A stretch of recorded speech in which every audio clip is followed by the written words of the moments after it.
Kalau benar-benar ingin anda sukses dunia akhirat, harus kita percaya sepenuhnya takdir. Kuncinya di situ. Percaya sepenuhnya takdir. Takdir itu menjadi salah satu rukun iman. Tapi banyak di antara kita yang belum percaya sepenuhnya soal takdir. Dan kita sifat manusia, mohon maaf, suka tidak adil. Contoh, kalau Allah berikan karunia, nikmat, pertama kita lupa bersyukur. Yang kedua, kita tidak pernah berkata sama Allah, ya Allah, kenapa aku dapat nikmat ini? Tapi sebaliknya, kalau kita diuji oleh Allah, kita kurang sabar, dan kita bertanya sama Allah, ya Allah, kenapa saya diuji? Faham tak? Kalau kita dapat nikmat, ada enggak orang-orang yang lulus misal ujian, dia berkata, ya Allah, kenapa saya lulus ujian?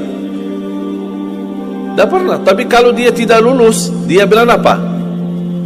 Ya Allah, kenapa saya tidak lulus?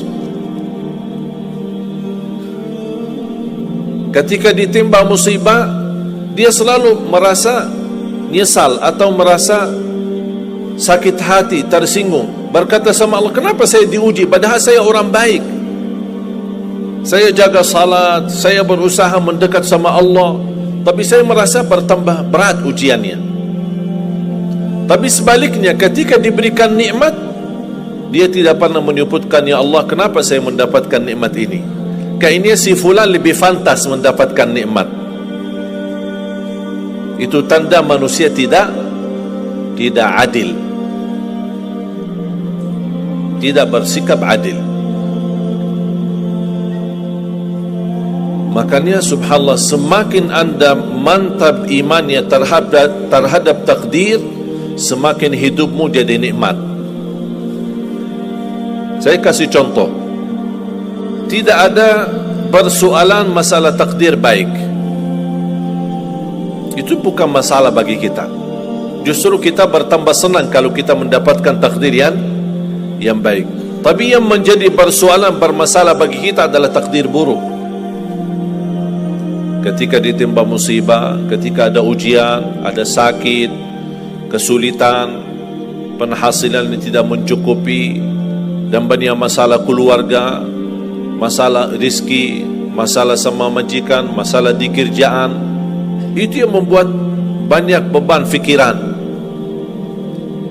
Tapi kita harus tahu, sebenarnya walaupun takdir itu ada baik, ada buruk, kenyataannya buruk, nampaknya buruk, tapi hakikahnya baik. Hakikahnya baik. Tapi kapan kita bisa tahu takdir yang buruk ini bisa menjadi baik bagi kita? Belum tentu sesaat terjadi ujian itu. Bisa jadi belakangan, bahkan bisa menjadi sekian lama baru kita tahu dan sadar ternyata takdir itu baik bagi kita. Sebenarnya kalau kita tahu rahasia takdir, apapun yang akan terjadi, kita tidak ada kekhawatiran. Karena kita tahu sesudah ujian ini pasti ada sesuatu kebaikan. Dan yakini Bapak Ibu, Allah subhanahu wa ta'ala maha baik. Allah tidak senang menyusahkan hambanya. Tapi kadang-kadang proses untuk menuju kebaikan ada kesulitan dan tantangan.